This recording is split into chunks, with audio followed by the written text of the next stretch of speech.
Bonsoir, mes chers amis. Vous avez compris par le décor et le manque de cravate d'ailleurs aussi que la chaleur ne nous permet pas. En tout cas, c'est vraiment avec une immense joie qu'on se retrouve après presque un an. Presque un an. Donc on se retrouve chez Nathan. C'est pour ça que vous n'avez pas reconnu le décor et on remercie encore notre ami, comme d'habitude, de nous recevoir vraiment comme il faut. Avec bon, vous ne voyez pas vous ne voyez pas la table et Baruch Hashem, voilà. On est tous là, très heureux de te retrouver parmi nous, Nathan, et que ça puisse continuer pendant très longtemps. Be'ezrat Hashem, que ça t'apporte la bracha. Comme on le fait souvent et vous le sentez certainement, même pour ceux qui écouteront cet enregistrement plus tard. Donc, ce n'est pas la même chose un cours quand je parle tout seul à mon petit appareil que lorsque voilà, j'ai Baruch Hashem la chance d'avoir du monde autour de moi. Donc, je regarderai plus les gens et vous comprendrez que c'est beaucoup plus aisé pour nous que la caméra. Et par contre, pour les chats et pour les questions, n'hésitez pas. Nathan est aux commandes et tout doit rouler comme il faut. Alors, il y a la bonne nouvelle ce Shabbat, c'est que après pratiquement, je crois, 4 ou 6 semaines depuis Shavuot, donc on était en décalage. Et ce Shabbat, donc Chutz La'aretz, toutes les communautés en dehors d'Israël vont rattraper Israël, alors qu'en Israël, on lira seulement la paracha de Balak. Ici, vous lirez Echukat et Balak, et comme ça, on rattrape le train et on continue ensemble. Alors, très sincèrement, je pense que avant d'avancer dans l'explication, parce que vous imaginez que s'il faut commenter les deux parachiotes, ce serait 4 cours qu'il faudrait et pas un seul. Mais en tout cas, comme le Baal Shem Tov dit, il faut vivre avec son temps. Et le fait qu'il y ait ce Shabbat, et pas n'importe quel Shabbat, comme vous le savez, ce Shabbat précède le 17 Tammuz. Et donc, avec la période qu'on appelle Ben Hametzarim, dont on parlera certainement la semaine prochaine, mais c'est un symbole très fort, le fait que les Juifs d'en dehors d'Israël vont rejoindre les Juifs d'Israël.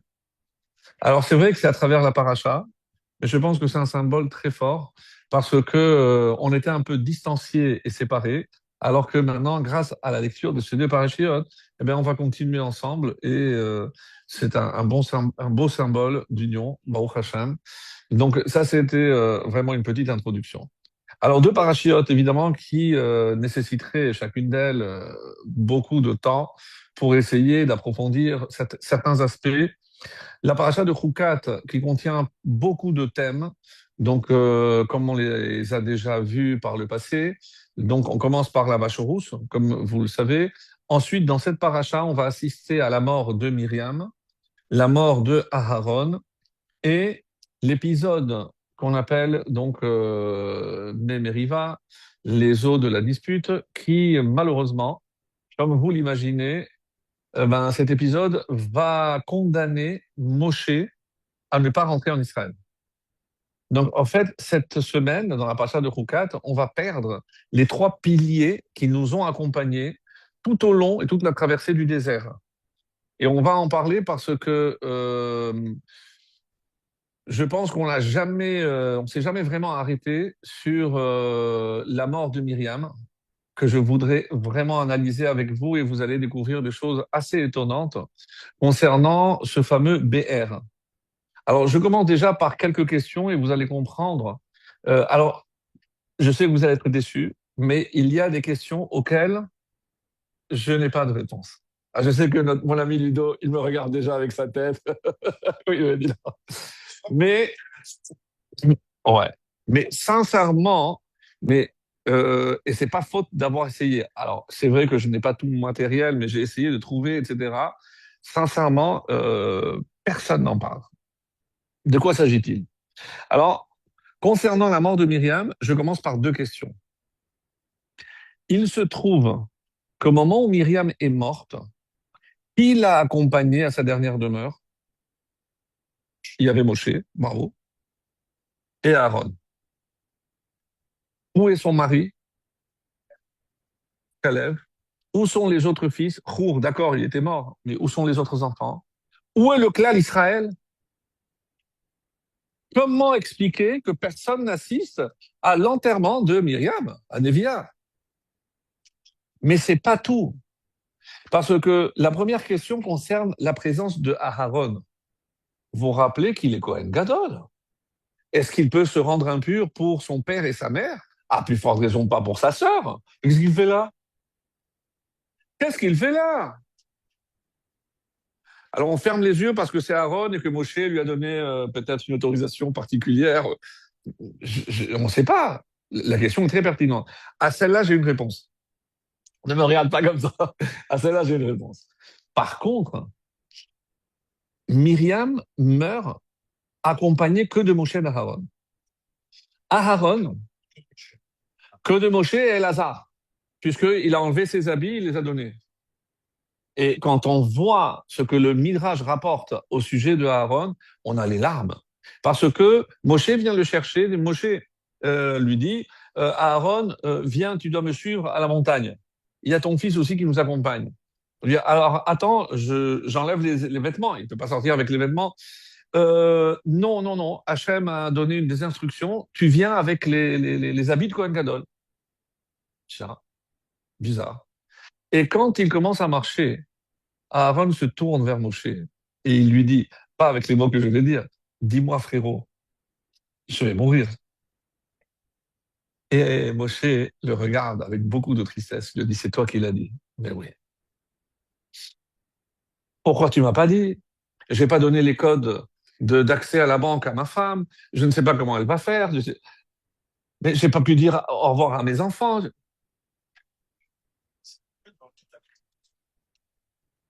Il monte, on ne sait pas ce qui se passe, tellement qu'il y a un midrash qui dit que les gens ils se sont plaints, mais on ne sait pas. Il y a un midrash qui dit qu'il y a 80 000 enfants qui porteront le nom d'Aaron en souvenir, et Hachem, pour les calmer, pour les consoler, il leur a montré le corps de Aaron, mais comme si c'était une image virtuelle. C'est un midrash hallucinant. Je dis, mais pourquoi vous n'êtes pas allé pour l'enterrer? Et Moshe, qui l'a enterré? Expliquez-moi comment ces trois frères et sœurs, à qui on doit tant, partent de ce monde dans une telle discrétion. Pardon, pardon?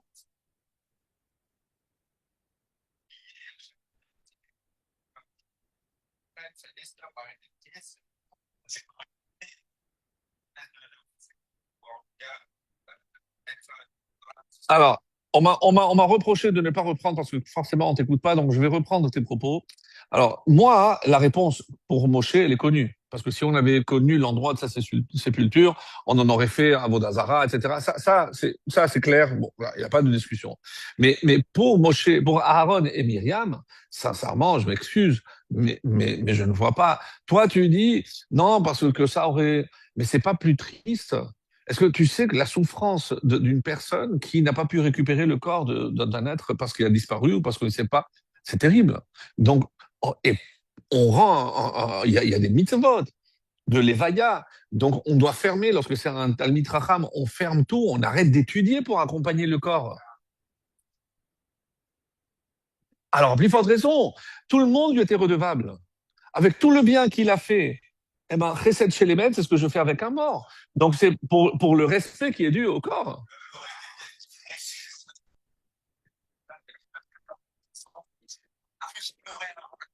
Que Moshe,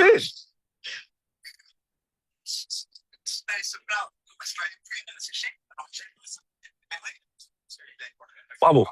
T'as raison, t'as raison. Alors, et si vous me dites, oui, mais c'était discret, personne n'était au courant. Il y a une tentative dans un des textes que j'ai pu dégoter. Oui, mais alors, personne n'est venu annoncer, écoutez, Myriam est morte. C'est faux. Parce que qu'est-ce qu'il y a eu? Eh ben oui, l'eau s'est arrêtée. Donc tout le monde commence à dire, ah, Moshe. Et tellement, il y a un midrash formidable, mais moi, ça me fait rire, mais ça me fait pleurer. Parce que ils viennent de perdre leur sœur, donc ils font les Shiva, Moshe et Aaron. Et là, il voit les gens et Aaron, il lui dit, Aaron, Sadique. Il lui a dit, ah, regarde, ils viennent faire Nichum Avelim. Moshe lui dit, tu vois pas leur tête, c'est pas Nichum Avelim. Ils viennent nous donner. Et ils étaient venus se plaindre qu'ils n'avaient plus d'eau. Il avait raison, Moshe.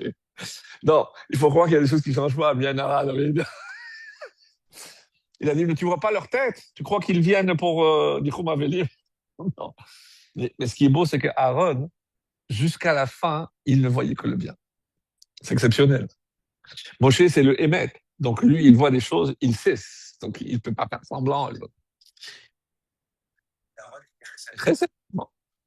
Bref, donc tout le monde s'est rendu compte que l'eau a disparu. Donc je ne peux pas dire. Alors d'ailleurs, ils viennent tous. Alors il y a un Khatam Sofer que j'ai découvert. Khatam Sofer, il dit non, c'est faux. Pourquoi?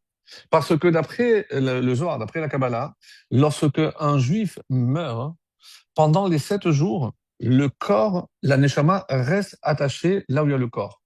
Pourquoi il est bon d'aller faire le deuil à l'endroit où la personne, parce qu'on dit qu'il y a sa présence spirituelle, c'est comme si la neshama restait. Donc, pourquoi, d'après le Khatam Sofer, ils ne se sont pas rendus compte tout de suite parce que l'eau a continué à couler. Et il fait un calcul. Est-ce que vous vous rappelez quand est-ce que le déluge est tombé? Il y a marqué, et après les 7 jours, le Maboul est tombé. 7 jours de quoi? De deuil de Metouchélar. Parce que Metouchélar, je rappelle, Mathusalem, celui qui a vécu 930 ans, donc quand il est mort, on dit que comme sa neshama est toujours là, l'influence d'un tzaddik reste, et Hachem a attendu. Mais en attendant, tous les autres, ils continuent à fauter, à faire des horreurs. Oui, mais par respect, je ne peux pas envoyer le déluge tant qu'on n'a pas terminé les Shiva, parce que comme s'il était encore présent. Donc le Khatam Sofer fait ce calcul et il dit, donc après sa mort, quel jour elle est morte?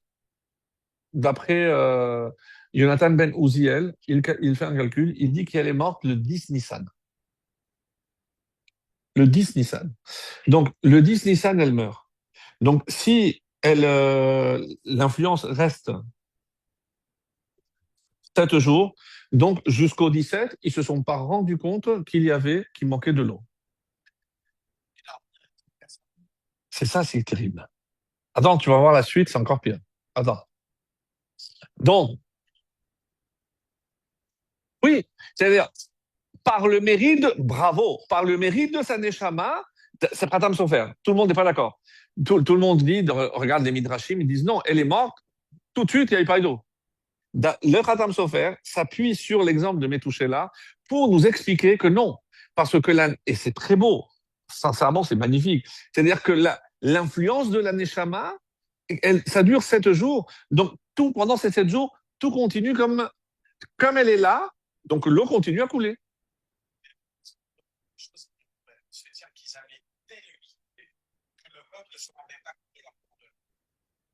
Et que c'est pour ça qu'ils sont partis dans la discrétion. Et que quand finalement ils sont partis, toi, attends, tu cherches une réponse pourquoi le peuple n'a pas accompagné. Bon, laisse de côté, on reviendra. Combien de jours on peut rester sans eau? Quand on est sorti à Mara, combien de jours on a marché sans eau? 3. Khatam Sofer, Khatam Sofer dit 3 jours sans eau, on ne se plaint pas. On dit bon, ça va venir, ça va revenir, on attend. Donc on est le 17. Donc 18, 19, 20. Il n'y a pas le Corban Pessah, mais ils ont fait Pessah. Donc on est le 20. Donc d'après le Khatam Sofer, quand est-ce que le peuple vient avec les revendications de l'eau? Le 21, le 20 passe, 3 jours, le 21, ils arrivent. 21 Nissan. 21 Nissan. Qu'est-ce que c'est 21 Nissan? C'est Shevi'i Shel Pessah. Shevi'i Shel Pessah, c'est Kriyat Yamsouf. Et le Khatam Sofer nous dit, regardez en 40 ans la différence. Nous sommes le 21 Nissan. Qu'est-ce qui s'est passé le 21 Nissan de la première année de la sortie? Moshe a frappé et il a transformé l'eau en pierre. T'as vu comme c'est beau? Et il dit, 40 ans après, le 21 Nissan aussi, Khatam Sofer, qu'est-ce qui se passe? Il frappe la pierre pour la transformer en eau. C'est magnifique. Bon, lui, il adore les calculs comme ça, mais c'est très, très beau. Je sais pas comment il arrive à trouver des choses, mais c'est tellement beau. Comme ça, je voulais partager avec vous parce que je trouvais que ça, c'était très beau. Maintenant, je reviens c'est toujours le Khatam Sofer. Là, pour le coup, c'est lui qui a vraiment approfondi cette question. Et il a fait un calcul, sincèrement, à couper le souffle. Et il a une réponse. Il a trouvé une réponse. Et il a dit, quel jour de la semaine est mort Moshe? Excellent, Moti. Comme a dit notre ami Marc, c'était Shabbat. Comment on le sait d'ailleurs? À Mincha, après la Hamida, on fait Tzidkatecha, on fait 3 fois Tzidkatecha. Qu'est-ce que c'est Tzidkatecha? C'est le Tzidukadin, c'est la tfila qu'on adresse aux endeuillés. Qu'est-ce qu'elles font ici le Shabbat? Une pour Moshe, une pour Yosef et une pour le roi David. Et c'est pour ça que lorsqu'il y a une fête ou qu'il y a un khatan, donc on fait pas, parce que c'est quand même un peu de deuil donc, pour le Shabbat. Donc, il est mort le 7 Adar, c'était un Shabbat. Il n'y a que lui pour faire ça. Le Khatam Sofer dit, si lui, il est mort le 7 Adar, ça veut dire que sa sœur est morte en Nissan. Donc, quel Nissan? Nissan d'avant. Donc, il a calculé tous les mois pour trouver le jour où Myriam est morte. Bon, ça, il faut. Bah, nous, on est complètement dépassés. Non, oui, parce que c'est Adar, Nissan. Donc, si c'est Nissan, donc c'était avant. Les amis, sur quel jour il arrive? Shabbat. Bravo. C'est un Shabbat. Et il dit, j'ai la réponse. J'ai la réponse. Mais c'est une réponse trop complexe. Pourquoi? Parce que le Shabbat, je n'ai pas le droit d'enterrer. Donc, comment Moshe et Aaron l'ont enterré? Et comme ils ne pouvaient pas à la trompette, ils ne pouvaient rien faire. Donc, et ça va bien d'après le calcul du Khatam Sofer où il dit que l'eau a continué. Donc, personne n'a rien su. Donc, pourquoi ils ne sont pas venus? Pas parce qu'ils ne voulaient pas ou parce qu'elles ne parce que c'était Shabbat. Donc, Shabbat, chacun a été chez soi. On ne sait pas ce qui se passe chez Moshe ou chez Aaron ou chez Myriam. Donc, personne n'est au courant. Et il n'y a pas de trompette, je ne peux pas aller avertir. Donc, si je dis que c'est un Shabbat, ça explique très bien. Non, j'ai pas répondu à Cohen Gadol. J'ai pas répondu à Cohen. Alors, l'enterrement, il y en a qui disent, ben, lui, maintenant, c'est Rabbi Jonathan Epeshutz, qui rentre dans un calcul de halacha, comme il n'y a que lui qui a le secret de ça. Alors, ça, il faut être un peu plus versé. Donc, parce que il y a ce qu'on appelle menacha shenat tzricha legoufa. Ça veut dire, si je fais un travail dont j'ai pas besoin pour le travail lui-même, c'est permis. Dont j'ai pas besoin. Par exemple, si, pardon, oui, je fais des signaux, alors je l'ai pas fait exprès, alors c'est psychréché, etc., de l'onichalé, non, ça c'est une mélacha entière, c'est une mélacha, je fais quelque chose, par exemple, je sais pas moi, je vais creuser, j'ai pas un exemple qui me vient, mais je vais te donner l'exemple qu'il donne lui pour Myriam. Donc, qu'est-ce qui se passe, hein? Donc, maintenant, quel est notre problème? Comment il va creuser? Parce que pour l'enterrer, il faut creuser. Mais creuser, normalement, c'est interdit. Donc, oui, mais si tu n'en as pas besoin, alors tu peux le faire. Mais pourquoi j'enterre quelqu'un? Parce que si je le laisse avec la chaleur et tout, ça va sentir mauvais. Donc, du coup, si je le fais, j'en ai besoin. Et là, c'est interdit. Si je le fais parce que j'ai besoin, c'est interdit. Mais Myriam, c'est les tzadikim, il ne se décompose pas. Donc, il fait ce calcul. Donc, comme il ne se décompose pas, donc même s'il creuse, c'est pas parce que j'ai besoin. Pas du tout, j'ai pas du tout besoin. Donc si tu dis que tu le fais parce que tu n'as pas besoin, ah, il fallait le faire. Ouais. Non, non, non, c'est du l'homme de savoir, c'est de haut niveau. Donc, comme tu le, alors, eh ben, il fallait trouver, non, c'est magnifique. Donc il dit, ça alors je peux. Et je peux d'après ça même dire qu'ils ont creusé, ils l'ont enterré. Shabbat, et par exemple. Et quand après les gens, ah, Myriam, là, hein, il a fallu attendre après, quand on a manqué d'eau. Là, on a compris quoi, Myriam, pam. Et c'est ce que Rachid dira. Il a fallu que l'eau s'arrête pour qu'ils se rendent compte que c'était par le mérite de Myriam qu'ils avaient de l'eau. Ça, tout le monde le savait. Comment est morte Myriam?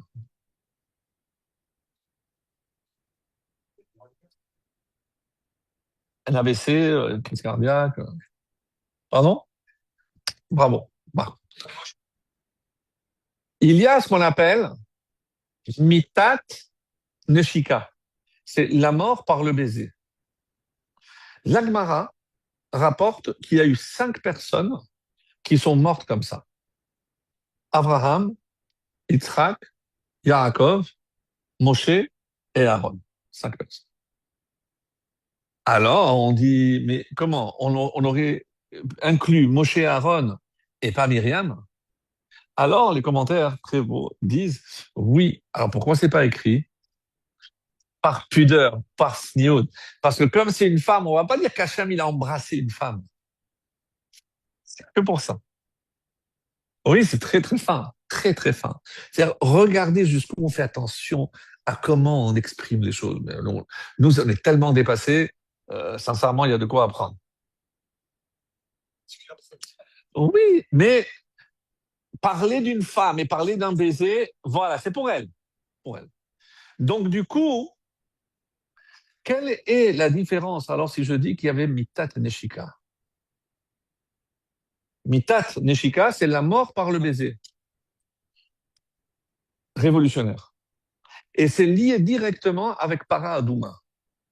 Vous vous rappelez que la Para Adouma, où est-ce qu'on a reçu déjà la notion de Para Adouma? C'était où? Para. Bravo, bravo. Bah. Quand on est sorti, on est arrivé devant de l'eau. Ça faisait 3 jours qu'on n'avait pas d'eau, donc on a commencé à se plaindre, commencé à le faire, Baruch Hashem. Et là, et là, donc Hachem lui a dit, prends du bois, ça va adoucir l'eau. Il y a marqué là-bas, Sham Samlo, Chok ou Mishpat. Et là-bas, il leur a donné et des lois et des décrets. Rachid, ils ont reçu 4 choses. Ça vous rappelle, sans aucun doute, ce qui est rapporté dans la Haggadah, même si ça remonte un peu loin, quand le Chacham, il pose la question, Maha Edut ve'achukim ve'amishpatim. Regarde comme il est Chacham. Il a compris qu'il y a 3 catégories différentes. Qu'est-ce que c'est les Edut? C'est Eduyot, c'est de aide, c'est de témoin. Moi, je viens témoigner en faisant cela que, par exemple, Dieu a créé le monde. Comment je témoigne que Dieu a créé le monde? Excellent. Shabbat, je me lève, je fais une Edut, je témoigne Hachem, Vaïchoulou Hashamaim ve'aretz, je témoigne. Donc ça, Pessah, je témoigne qu'Hachem a fait sortir de... Donc ça, Yom Tov, tous les fêtes et Shabbat, ça c'est des Eduyot. Après, il y a les Mishpatim. Les Mishpatim, c'est des lois que l'intellect comprend. Ne pas tuer, ne pas voler, ne pas commettre d'adultère. Ça rentre même chez des non-juifs. C'est communément admis. C'est pas quelque chose. Mais alors, écoutez bien, et là, qu'est-ce qu'on reçoit comme mishpatim? Les dinim, le fait d'instaurer qu'il faut qu'il y ait des juges pour faire appliquer la loi, et kibud avaim. Kibud avaim, c'est la logique que mes parents, qui sont tellement donnés de mal pour moi, eh ben, que je les respecte et que c'est une évidence. Si ça existe même chez les goyim, c'est que c'est forcément logique. Alors, et ça, et là, il manque les chukim. Chukim, Hachem leur a donné pour qu'ils comprennent qu'il y a des choses qu'ils ne peuvent pas comprendre. Et ça, c'est quoi? Para Adouma. Oui. Dans la Gemara, on donne la liste là-bas de tous les chukim. Par exemple, Shatnez, Basar Bechalav, le Yiboum, la Yebama, La belle-sœur est interdite, mais si le frère meurt, c'est une mitzvah de l'épouser. Comment quelque chose d'interdit devient permis? C'est roc. Le lin, la laine. Oui, mais dans un talit, comme oui, je peux. Il y a des contradictions, il y a pas de logique. Et c'est pour ça que dans la chassidoute, on dit que finalement, im bechukotai telechu, si vous marchez dans les chukot, pourquoi on a pris justement les chukot? Parce que, en fait, il faut que je sois capable, même les mitzvot que je pense logiques, il faut que je les perçoive comme des chukim. Parce que sinon, quel est le problème? Parce que, déjà, mais si je fais parce que je comprends, donc évidemment, je suis en train de faire, pas parce que Dieu me l'a ordonné, mais parce que vraiment, oui, je trouve que c'est logique. Parce que mon intellect me dit, oui, c'est logique. Hein. Quel est le danger? Eh ben, respecter tes parents, bien sûr que c'est logique. Mais le jour où je vois mon père frapper ma mère, eh ben, qu'est-ce qu'elle me dit, cette même logique? Ben, la prochaine fois, je lui fous mon poing dans la figure. Oui, mais d'après la Torah, t'as pas le droit. Oui, mais je vais pas respecter quelqu'un qui frappe ma mère. Oui, oui. C'est-à-dire que même dans ce que tu crois à logique, tu vas atteindre obligatoirement une limite, tu vas obligatoirement une limite qui dépasse ta logique. Et c'est pour ça que Hachem, il demande de le servir comme des avadim, sans chercher à comprendre. Parce que sinon, il y a un danger. Il y a un danger. Par rapport donc, à Mara, on a reçu Para Adouma, mais on n'a pas reçu les détails. On savait qu'il y avait une notion de pureté et d'impureté. Pourquoi on n'a pas reçu les détails? Parce que quand est-ce que j'en aurai besoin? Lorsque il y aura la mort et l'impureté. Quand est-ce que la mort arrivera? Après la faute du Vaudor. Donc, avant la faute du Vaudor, c'est un concept, Paradouma, c'est joli. Mais je ne peux pas dire que la mère vienne nettoyer les saletés de son fils, comme le Midrash. Il n'y a pas eu de mère, il n'y a pas de fils, il n'y a pas de saleté.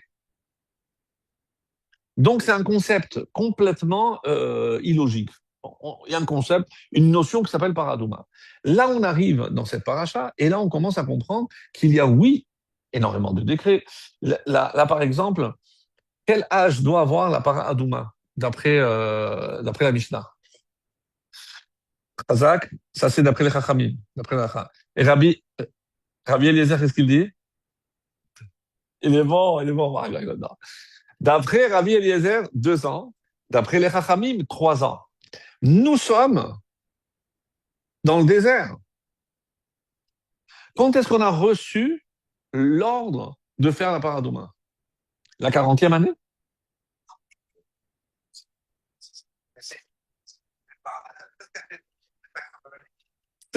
On est un peu perdu, je suis d'accord. Regardez, c'est rapporté dans Gittin. Chez mon parashiot, ne'emru beyom sheukamo hamishkan. Il y a 8 chapitres qui ont été enseignés le jour de l'inauguration du Mishkan, c'est-à-dire le premier Nissan de l'an 2449, un an pile après la sortie d'Égypte, un an et moins 15 jours. Parashat Kohanim, donc c'est le premier Nissan qu'on a reçu tout ça. Les Kohanim, tout ce que les Kohanim devaient faire. Parashat Kiddush Alvi'im, les travaux de Lévi'im. Parashat Teme'im, la notion des impurs, puisqu'il y en avait qui étaient impurs, etc. Et quelle est la 8e? Au Parashat Paradouma. Donc, les détails de la Paradouma, c'est pas ici dans la paracha de Choukat, c'est la 40e année, on est ici. Donc, on a reçu, il y a 38 ans, tous les détails là-bas. Quand est-ce qu'on a sacrifié la première Paradouma? Rachid, les filles chez Beyom Amachorat, Nisrefa Hapara Liyot Nitharin Lepisrehen. Il fallait faire le Korban Pessah, et je ne peux pas le faire si je suis impur. Donc il a fallu recevoir les règles de la Paradouma. Le deuxième jour, donc tout ça avec l'inauguration, avec la mort de Nadav et Abihu, tout ça en même temps. Et là, on avait donc la Paradouma. Si tu dis qu'elle devait avoir 3 ans, mais c'est la deuxième année, donc d'où on l'a eu? Moi, je dis comme Rabbi Eliezer, et dès qu'elle est née, on l'a mise de côté. C'est pour ça qu'il fallait vite parler en sortant d'Égypte. Comme ça, dès qu'elle va naître, mettez-la de côté, ne la faites pas travailler, ne mettez pas de joug, toutes les règles qu'il faut la préserver. Et si je dis, comme les Chachamim, non, il faut 3 ans, eh bien, ils sont sortis avec elle d'Égypte. Je suis obligé. Ils ont quitté l'Égypte avec elle. Ben, ils avaient une vache rouge, ils ne savaient pas à quoi elle servait, elle était là. Et quand on a cherché, ce qui est extraordinaire, c'est pas ce que je viens de dire. Le deuxième jour, donc, on va la sacrifier. Donc, on a les cendres, Nislefa, dit Rachid. Donc, on a déjà les cendres. Combien de temps après, on va faire la deuxième?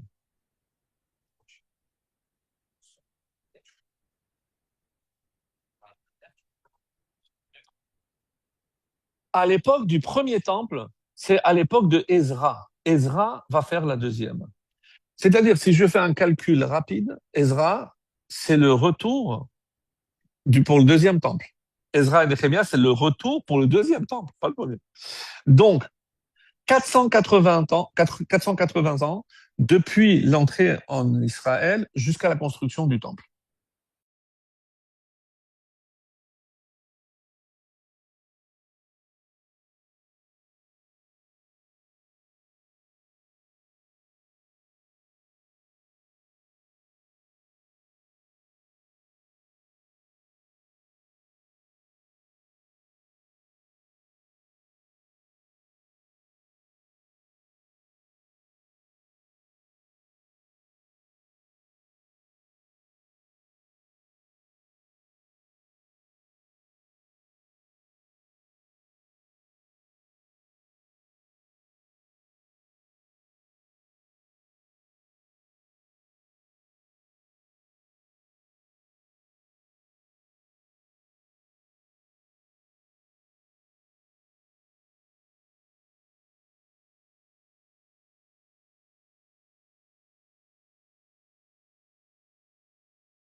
Justement.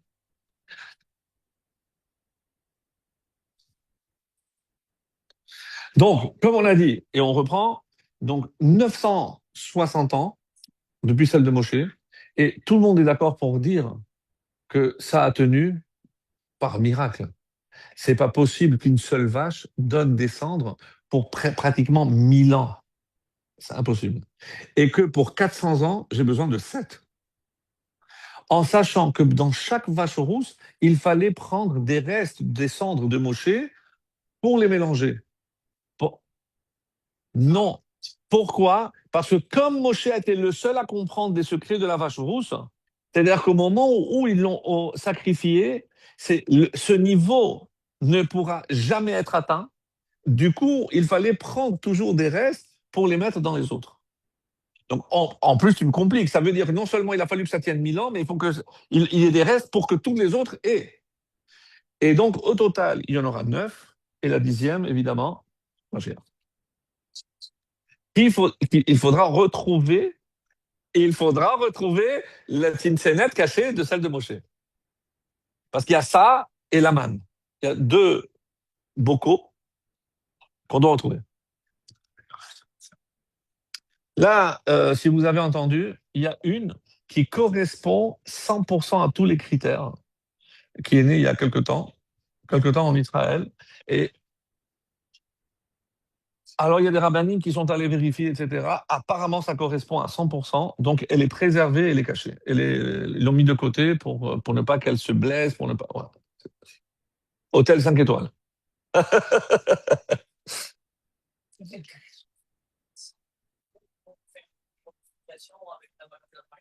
Oui, bien sûr. Mais chaque fois qu'on parle, ici par exemple, lorsqu'on va parler de l'hysope, comment on prenait ses cendres, etc., tous les détails, on ne les a pas eus à Nissan. Le Bayom Hashemini, l'inauguration, on n'a pas parlé de ça. Mais cette Gemara nous dit clairement que c'est à ce moment-là qu'on a reçu les instructions et il a fallu déjà les. Pourquoi on était pressé? Parce que si il ne se rendait pas pur, il ne pouvait pas faire le Korban Pessah.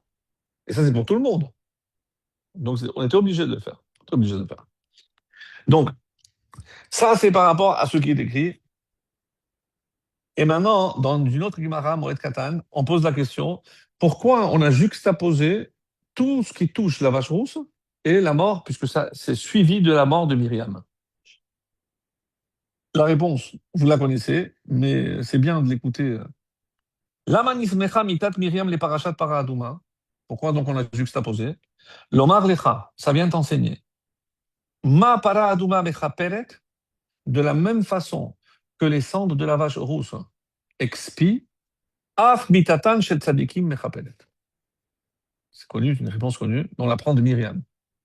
Et c'est quand même curieux que dire que la mort des justes peut expier la faute de Klal Israël, on l'apprenne d'une femme.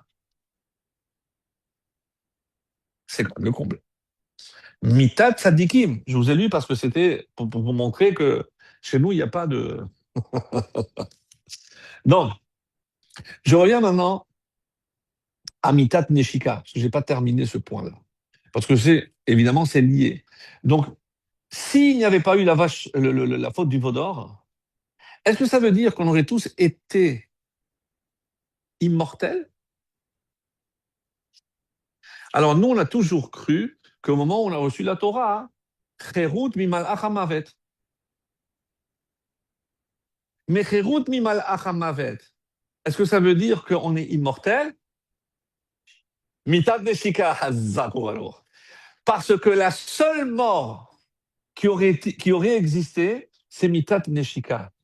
Et quelle est la différence entre Mitat neshika et le malach hamavet? C'est que si le malach hamavet n'intervient pas, il n'y a pas de Toum'a. Donc, si je dis que Myriam est morte par Mitat Neshika, ça répond à Aaron, qu'est-ce qu'il fait là? Mais parce qu'il n'y a pas d'impureté. Exceptionnel. Exceptionnel. Elle est belle à toi. Dommage. C'est incroyable ou pas? C'est splendide. C'est-à-dire, comment? C'est pour ça que j'aurais voulu avoir une réponse aussi explosive pour la question aussi qui concerne. Bon, avec le Shabbat, on a peut-être un peu répondu, mais bon, on n'est pas satisfait. On n'est pas. Ouais, tu l'as bien dit, on reste sur notre part. Mais tu es d'accord que la question, elle est excellente. La réponse, bon, la tentative en parlant de Shabbat, c'est pas mal. Pas mal. Maintenant, ça passe vite, hein? Maintenant, j'aimerais, parce que je voulais dire un petit peu sur Balak, sinon ils vont me dire les Israéliens, vous auriez pu parler de Balak aussi. Alors, juste deux ou trois choses encore. Tout le monde sait que tous les miracles qu'on a eus, c'est dans le désert grâce à trois frères, Shlosha Parnasim, qui sont Moshe, Aaron et Myriam. Le Kli Yakar, lui, il pose une question très intéressante. C'est pourquoi, à travers chacun, on a eu le miracle qu'on a eu. Par exemple, la manne. Pourquoi la manne, elle est passée par Moshe?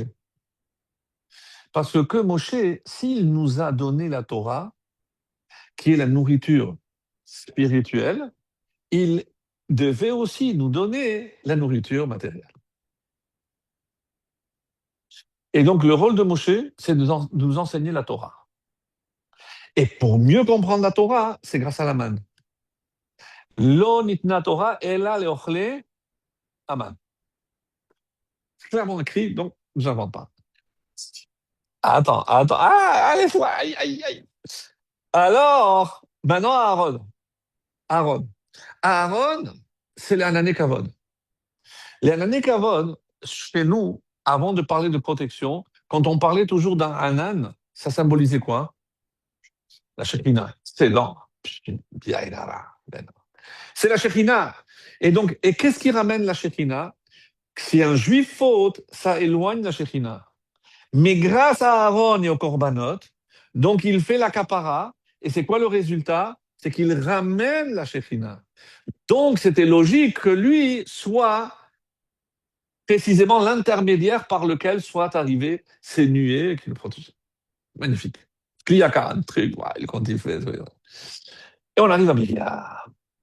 Et là, sur Myriam, c'est pas aussi simple. Parce qu'il y a plusieurs avis. Il y a plusieurs avis. Le premier, je vais le prendre parce que c'est notre ami Nathan qui l'a dit, et c'est écrit aussi, donc il n'y a pas de problème. Qu'est-ce qui est écrit? C'est pourquoi c'est à travers l'eau? Parce qu'elle s'est mise en danger lorsqu'il s'agissait de surveiller son petit frère. Donc il y a un avis qui dit effectivement, donc elle s'est mise en danger dans l'eau pour sauver son frère. Et c'est normal que c'est à travers l'eau que Dieu va la récompenser et que grâce à elle, on aura de l'eau pendant 40 ans. Très bien. Tu as entendu ça? Excellent. Attends, ça c'est... Scoop. Ne saute pas les étapes. Ne saute pas les étapes. Blind-Nara, j'avais perdu l'habitude d'un public. Blind-Nara, Blind-Nara. Un autre avis nous dit, vous vous rappelez que lorsque le petit naissait, avec sa mère, oui, donc elle, c'est grâce à elle, et c'est pour ça qu'il y a Myriam Hanevia. Vous vous rappelez que lorsque il y a eu la Shira, à traversée de la mer Rouge d'ailleurs, Vatikar Myriam Hanevia. Parce que pourquoi on ne dit pas Moshe Navi? Pourquoi Myriam Hanevia? Alors il y en a qui disent, et tu sais qui dit ça? Le petit-fils du Rambam, qui s'appelle Rabbi David Hannagid, le fils de Abraham, qui est le fils du Rambam. Lui, il dit, alors je ne savais pas moi non plus qu'il était aussi très friand de Gématriot, il a dit Avadim Hayino. On était Avadim. Et comment on a cessé d'être des Avadim?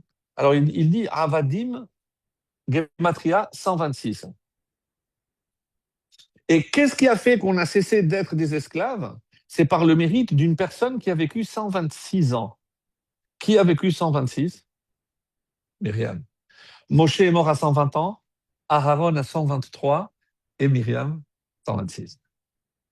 C'est-à-dire, Abadim, quand je dis la prochaine fois pour l'année prochaine, si on a encore l'obligation de faire la Haggadah, si on aura notre Haggadah, la nôtre, ben, on pensera que Avadim, c'est une pensée pour Myriam.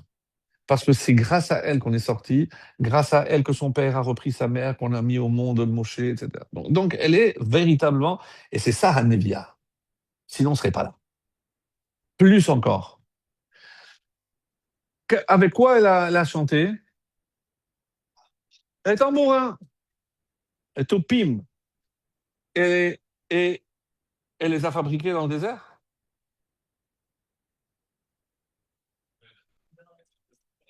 Elle les a pris en sortant. À quoi ça ressemble?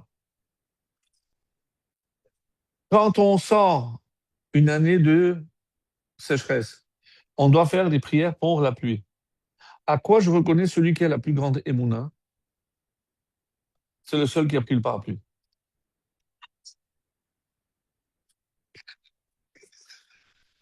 Elle, oui, vous rigolez, mais elle sort. Elle sort déjà avec son tambourin. Elle n'a pas de doute qu'Hachem va faire des miracles et qu'elle va faire, elle va chanter, elle va faire la louange d'Hachem. Alors, qu'est-ce qu'ils ont dit, les religes? Non, le tambourin, c'est pour masquer la voix des femmes, parce qu'on ne doit pas écouter chanter les femmes. Donc, elle tapait le tambourin pour les... C'est écrit, je n'invente pas, c'est écrit aussi. Non, il y a plus de réponse. Mais moi, ce que j'adore, c'est Myriam Nevia. On n'a pas dit Moshe Navi. Non, elle était Nevia. À l'âge de 6 ans, elle était déjà Nevia. Exceptionnel. Exceptionnel. Donc, ça, c'est l'autre raison pour laquelle. Alors, quand elle était en Égypte, elle aidait sa mère à mettre au monde des enfants. Et on a dit, pourquoi on les appelle Shifra et Poa? Shifra, parce qu'elle les a. Il y a deux réponses, une plus belle que l'autre. Shifra, c'est parce que les chapères s'est amélioré. Donc, qu'est-ce qu'elle faisait, elle? Elle prenait le bébé et elle l'améliorait. Comment? En le lavant. Elle le lavait, elle le badigeonnait, etc. Donc, elle qui était tout le temps en train d'enlever le sang, en train d'enlever, de préparer, de nettoyer, lui dit, toi, qui t'es tellement bien occupé de tous ces enfants, eh bien, sache que c'est par ton mérite que ces enfants pourront boire dans le désert. Il y a une autre réponse. C'est que, qu'est-ce qu'elle faisait, Myriam? Celle-là, quand on dit qu'elle améliorait, elle embellissait. C'est pas les enfants. Ça, c'est un scoop, ça. Écoute bien, hein. Quoi? Mais alors qui? Excellent, Nathan, les mamans. Parce que après un accouchement, la maman, elle se laisse aller, etc. Et elle faisait tout pour que les mamans soient belles, soient bien arrangées, pour qu'elles puissent retourner auprès de leur mari et continuer à faire venir des enfants au monde. C'est-à-dire que c'est pas uniquement par rapport à son père et à sa mère qu'elle a permis de donner la naissance de Moshe, mais elle s'occupait de toutes les mamans. Ça, c'est Myriam, mes amis. Ça, c'est Myriam. On ne savait pas ça. On ne le voit pas comme ça. C'est incroyable, enfin. Incroyable. Toujours. Exactement. Bravo. C'est lié. Et l'eau, c'est la vie. Donc, c'est elle qui s'est occupée de la vie, soit par rapport au bébé, soit pour que la maman continue à donner la vie. Ben, l'eau, c'est la vie. Ouais. Stop, ça marche. Et là, j'arrive à la dernière partie, c'est la plus belle. J'ai laissé le meilleur pour le, le dessert. Yocheved et Myriam. Alors, est-ce qu'on dit la manne de Moshe? On dit Anané Kavod shel Aharon et Be'era shel toujours. Toujours. Alors, on a voulu dire, bon, peut-être parce qu'il y avait d'autres puits, ben, pas dans le désert, pour ne pas le confondre. Je m'excuse, pas dans le désert. Ça n'existe pas. Il n'y en a pas. Donc, écoutez, c'est très beau. Donc, c'est le seul miracle qui a eu le mérite de rentrer en Israël. À Tibériade. Le BR de Myriam, il n'a pas disparu comme les Ananim ou comme l'Aman. Comme les femmes n'ont pas fauté, c'est une puissance colossale. Comme les femmes n'ont pas fauté, tout ce qui est rattaché aux femmes, et c'est pour ça qu'on dit que Myriam, c'est la seule femme, je ne parle pas de la femme de Korah, la seule femme qui est morte dans le désert. Mais elle a perpétué quelque chose parce que son puits, il va rentrer en Israël. Et il était où? Dans la Kinneret, dans Yam Tibériade. Alors, le seul qui le savait, bravo. Donc, est-ce qu'on sait où il est? Est-ce qu'on sait où il est? Alors, il y a une anecdote qui est racontée par Rabbi Haim Vital lui-même. C'est l'élève du Harizal. Donc, ils sont à Tzfat. Le Harizal sait qu'il va mourir jeune. Donc, il a cherché un élève pour tout lui transmettre. Mais il était complètement dépassé. Il a dit, Rav,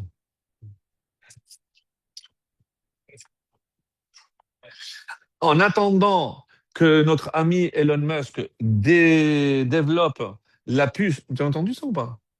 Il est en train de développer une puce qu'on pourra greffer à l'intérieur pour entrer en contact avec le cerveau. Et dans la puce, tu peux mettre 10 langues, tu peux mettre tout le Talmud, tac, tu connectes avec le cerveau et tu sais tout. Oui, c'est pas mal. Arrête. Bon, Blianara, comme il a de l'argent, mais c'est Halvaï. Non, alors les gens ils disent, mais ça va faire des robots. Pas du tout. Si tu peux décupler ou centupler tes facultés intellectuelles, mais pourquoi pas? Je ne crois pas. Ils disent non, c'est la science-fiction et tout ça. Et pourquoi? Parce que tout le reste, ce qu'il a réussi, c'est pas de la science-fiction. Bref. Donc, imaginons. Mais en attendant, on n'a pas besoin de la puce. On avait le bear de Myriam. Donc, il a dit, viens avec moi. Le soir, ils sont allés de Tzfat à Tibériade. Et ils ont pris un petit bateau. Ils étaient tous les deux. Et disons, à droite, à gauche, non, stop.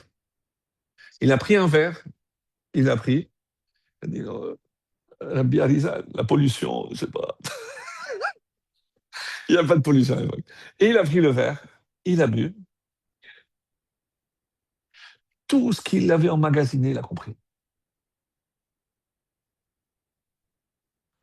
Alors j'ai une question. Aïe, Aïe, aïe, aïe, aïe. On parle du Harizal, on parle pas de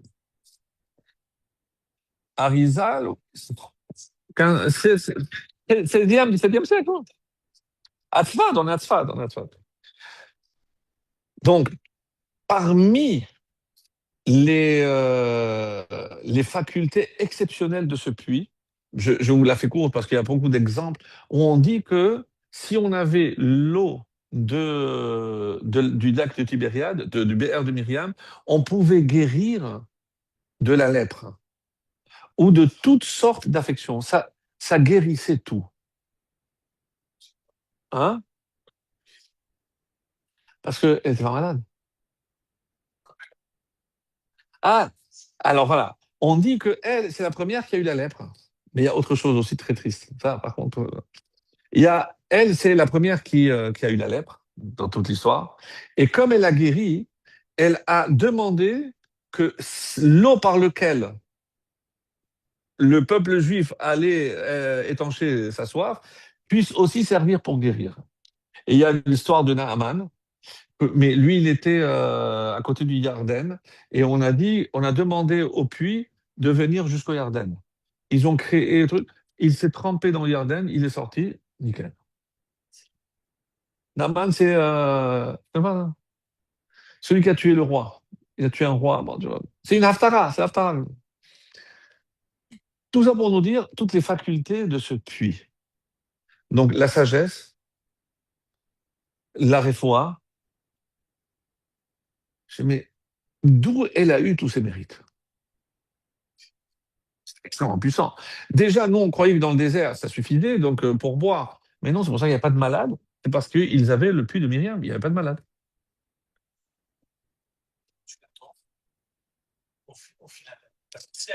Alors, alors, on arrive à l'explication. D'abord, un midrash que j'ai découvert qui m'a fait très très mal. À quel âge elle s'est mariée, Myriam? Elle avait quel âge quand elle est sortie d'Égypte? 86. 86. À quel âge elle s'est mariée? Plusieurs avis. 55. Avec qui elle s'est mariée? Caleb. Si on fait le calcul, Yefouné a le même âge que Myriam. Donc, il a quel âge son fils? Caleb avait 7 ans. Oui. Et pourquoi? Parce que depuis qu'elle est née, Myriam, elle était malade. Cholanit Haïta. Elle était malade. Et tout le monde le savait, personne ne voulait l'épouser. Quand elle s'est mariée, elle a guéri. Et comme elle a supporté tout ce qu'elle a supporté à travers la lèpre et à travers toutes les maladies qu'elle avait, et on a dit que sa récompense, c'est que ce mérite de ce puits puisse guérir toutes les maladies, par son mérite à elle. Et elle a donné naissance quand même à Chour. Chour qui s'est sacrifié pour ne pas faire d'Avodazara. On dit qu'il y avait d'autres enfants, heureusement, mais Chour est mort, donc c'est le fils de Caleb et de Myriam. Et d'autres enfants, d'autres enfants. Maintenant, je reviens à ce qu'il a dit, mais j'avais besoin de faire ce préambule. Donc, grâce à Moshe, comme ça c'est dit, Moshe, il a enseigné la Torah. Aaron, il a, par les sacrifices, expié les fautes. Qu'est-ce qu'elle a fait, Myriam? Elle s'est occupée des femmes. Pas seulement physiquement, mais elle enseignait aussi aux femmes. Myriam était un exemple pour toutes les femmes. Et donc, quand on compare le pain et l'eau, le pain est comparé à Torah Shebirtav et l'eau, Torah Shebe'alpeh. Donc, pour avoir le pain, on a dit que le pain, c'est Torah Shebirtav. Mais le pain, une fois que j'ai le blé, que j'ai la farine, je peux faire le pain? Qu'est-ce qu'il manque? Non. je ne peux pas avoir la Torah écrite sans l'eau. Aaron, il surplombe. Aaron, c'est le shalom. Lui, il fait en sorte que tout le monde, tout se passe bien. Mais c'est pas lui qui a cette charge-là. Donc, du coup, si c'est Myriam qui, elle, symbolise l'eau, donc elle symbolise la Torah orale. Vous comprenez que maintenant, lorsque je bois l'eau de Myriam, quelle connaissance j'acquiers? Tout ce qui est la connaissance orale. C'est incroyable. C'est incroyable. C'est-à-dire que lorsque on se penche un peu sur ce puits, sans fond, parce qu'on n'a pas terminé, on aurait pu parler encore, mais je vous assure, c'est quand même incroyable. Tout ce qu'on a pu tirer comme enseignement, voilà, une petite heure, donc je vais passer à Balak, sinon je vais me faire incendier par les Israéliens. Non, un petit mot encore. Bon, ça va, non?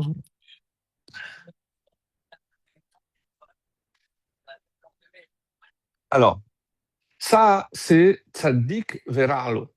Ça, c'est une des questions que Moshe lui-même a posées à Hachem. Comment se fait-il qu'un tzaddik, il passe par des souffrances? Alors, il faut savoir qu'il y a des fois ces épreuves-là qui sont nécessaires par rapport au tikkun que chaque personne est venue faire dans ce monde. Donc, c'est pas parce que je vois une personne qui apparemment tout lui va bien, mais je ne connais pas vraiment quelles sont ses épreuves, quels sont ses doutes, etc. Je ne peux pas juger par rapport à ce que je vois. Donc, quand les histoires chassidiques à n'en pas finir, quelqu'un qui lui disait je n'en peux plus, tout va mal. Elle lui a dit non, allez voir mon frère, Zoucha. Il est rentré. Lorsqu'il est arrivé, la maison délabrée. Il rentre, la femme couchée avec la fièvre. Deux petits oui, comment je peux. Je suis allé voir votre frère, il m'a dit que parce que j'avais des problèmes, euh, que vous pouviez m'aider. Chez moi? Mais moi, j'ai pas de problème. Moi, j'ai pas de problème. Moi, j'ai pas de problème. Oh, c'est Zoucha. C'est-à-dire, tout dépend comment je vis la chose. Si je sais que tout vient d'Hachem, parce que c'est beau de dire un od milevado, ça, c'est bien les chansons. Un od milevado, ça veut dire ce qui m'arrive, Hachem, j'accepte. Baruch Haba, Baruch Hashem. Je ne sais pas pourquoi ça tombe sur moi. Vous le connaissez. Il m'a raconté, mais je dis, je me permets de te dire que j'aimerais bien raconter ton histoire. Il a eu une péritonite. En pleine fête de Pessah. Il a été en urgence et il fallait opérer tout de suite, c'est extrêmement grave, je ne savais pas que c'était tellement grave. Et en opérant, qu'est-ce qu'ils ont découvert? Qu'il avait un cancer du côlon. Alors on vient de lui dire, voilà, on a réussi à arrêter la péritonite, mais on vous annonce que vous avez un cancer du côlon. Hachem, tu vas chercher quelqu'un d'autre, dis-moi tout sur moi. Mais tu n'as pas compris que si tu n'avais pas eu la péritonite, tu n'aurais jamais découvert le cancer à temps. Donc, tout dépend comment je vois les choses. Myriam, elle n'a pas l'air de souffrir, en tout cas, c'est comme ça que c'est marqué. Et après, on passe à Balak. D'abord, il faut savoir que c'est un des rares qui a eu le mérite d'avoir le titre. Parce que c'est un goy qui est resté goy. Ne me dites pas Yitro. Yitro s'est converti. Noir, on ne parle pas de juif. Korah, c'est un juif. C'est un juif. Et on dit, Korah, il nous a appris des choses. On en a parlé la semaine dernière, je ne vais pas revenir. Je parle de Balak. Oui. Alors, il y a un concept très beau qui dit la chose suivante. C'est que quand Hacham a un grand trésor et que tout le monde le veut, il se dit où je vais le cacher? Dans un endroit où personne ne pensera aller chercher. C'est quoi ce trésor? Quand on dit où est David? Où est né David? Vous savez ce qu'on répond? Qu'est-ce que les Chachamim disent? Où est né David? Pas à Bethléem, bien sûr. Dans la grotte de Lot. Mais, mais le début de l'inceste. Mais vous pensez que, ben oui, mais c'est Moab. Et Moab, c'est Balak. Balak, Melech Moab. Et qu'est-ce qu'il a vu Balak? Et pourquoi? Aïe! J'ai oublié de parler de taper la pierre. J'ai oublié, je ne m'as pas rappelé.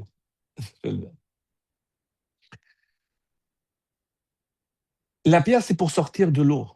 Et c'est maintenant que je peux comprendre par rapport à l'eau. Parce que l'eau, à quoi elle servait? À comprendre la Torah. Et les Rachamim demandent, mais c'est très beau, ils disent, Hachem, il a demandé à Moshe de parler au rocher. Qu'est-ce qu'il lui dit? Rocher, rocher, donne-moi ton nom. Ils répondent quelque chose d'hallucinant. Ils lui disent non. Il fallait qu'il lui dise une Mishnah. Mais Matai, Corinne, Arvin, quoi? Il va étudier avec un rocher? Sérieux? Oui, parce que Hachem lui a dit, prends les ékénimes et va voir le rocher. Les ékénimes, parce que maintenant, il faut récupérer la sagesse qu'il y avait dans l'eau de Myriam, dans l'eau que toi tu vas faire sortir. Mais cette eau-là qui doit sortir pour la Torah, elle ne peut sortir que par la bouche, parce que c'est Torah chez Béalpé. Alors pourquoi il a dit de prendre deux bâtons? Parce que pour les autres qui veulent que boire, ça tu peux taper, ça c'est de l'eau normale. Mais parler, c'est pour la Torah orale. Magnifique. Et ça répond, c'est la meilleure réponse que j'ai trouvée. Comme pourquoi Hachem me demande de prendre le bâton si c'est pour parler? Il fallait faire les deux choses. Donc c'est quoi l'erreur? C'est Vayakel, il est venu avec tout Israël. Non, je t'ai dit d'abord les sages. Là tu parles, là cette eau, parce qu'ils vont continuer à enseigner la Torah, donc ils ont besoin de cette eau, mais par la bouche. Après tu feras pour ceux qui veulent boire.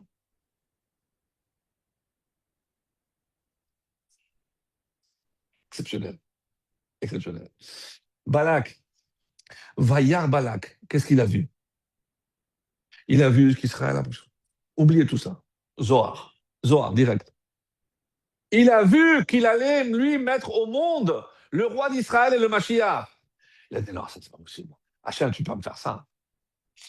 Il a appelé qui? Bilam. Bilam, il faut me dire quelque chose. Il faut faire en sorte que je ne puisse pas faire David. Et fais en sorte que David ne naisse pas de chez moi. Pourquoi? Parce que ce nitzot de David, où est-ce qu'il l'a mis, Hachem? Il l'a mis dans le pays, dans le seul peuple avec lequel on ne peut pas se mélanger. Moab, je te dis, bon, on n'a aucun lien avec lui. Et il a fallu que Ruth sorte de là-bas pour que Ruth donne David et d'où de Balak. Ça, c'est ce qu'on appelle les nitzotzot de Kedusha, que Hachem cache dans des endroits les plus obscurs. C'est-à-dire, parfaitement, parfaitement, parfaitement, parfaitement. Et c'est pour ça qu'on dit que le comble, c'est que Balak, c'est la paracha où il y a le plus d'allusions au Mashiach. Malgré lui, il va mettre au monde Ruth, David et le Mashiach. Et on dit c'est pour ça qu'on a gardé son nom. Pour nous démontrer que même, c'est ça qu'il a eu peur. Il a dit, je ne peux pas participer alors que moi, je ne veux pas de ce peuple. Il a tout fait. Donc c'est pour ça qu'il est allé chercher Bilham. Un petit mot sur l'ânesse. Donc ça, c'est par rapport à David. Un petit mot sur l'ânesse. C'est quoi cette ânesse qui parle? Quand est-ce qu'elle a...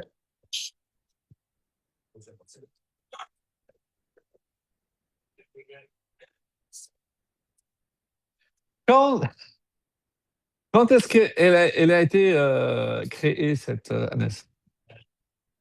Ben Hashmashot, on va parler de Pi Ha'aton. On a déjà parlé la semaine dernière de Pi Haaretz, la bouche de la terre. Cette semaine, Pi HaBe'er, et les deux, puisqu'il y a aussi Balak, c'est la bouche de l'ânesse. Écoutez bien cette question. Quand Dieu crée l'ânesse, est-ce que ça veut dire que l'ânesse est restée vivante jusqu'à la période de Bilham? On l'a tuée. Et pourquoi on l'a tuée? Pour ne pas faire honte à un homme. Parce que quand on a compris ce qu'il avait fait avec elle, etc., on a voulu. Mais expliquez-moi. Alors, non, alors on a dit non, c'est la faculté de parler a été créée potentiellement à Ben Hashmashot. Il y a une réponse exceptionnelle qui dit non. La NES a été créée, Ben Hashmashot, elle-même. Mais comment elle a vécu 3000 ans, 2500 ans. Oui. Et pourquoi? Est-ce que vous avez déjà entendu parler du phénix? Of Hachol, en hébreu. Of Hachol. C'est l'oiseau du sable. C'est le phénix. C'est quoi? C'est pas une mythologie. Nous, chez nous, c'est le Midrash.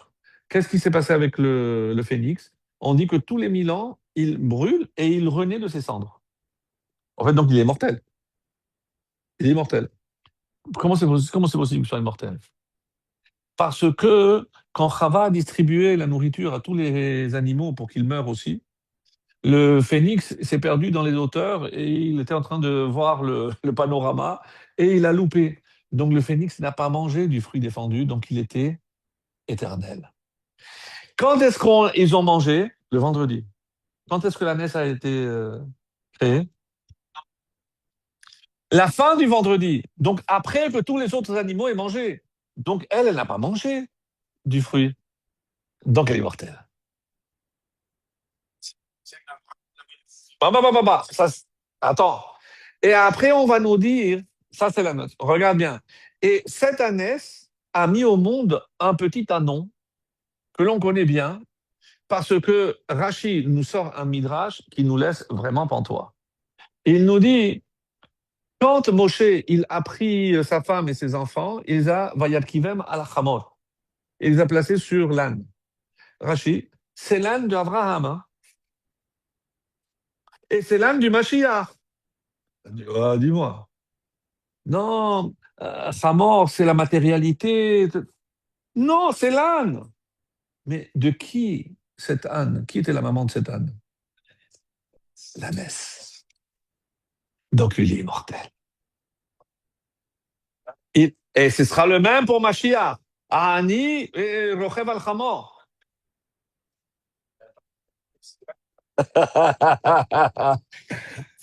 Donc, mes amis, regardez, tout a été prévu depuis la création. C'est ça qui est exceptionnel. On voit comment Hachem place tout, tout est vraiment, tout s'imbrique d'une manière.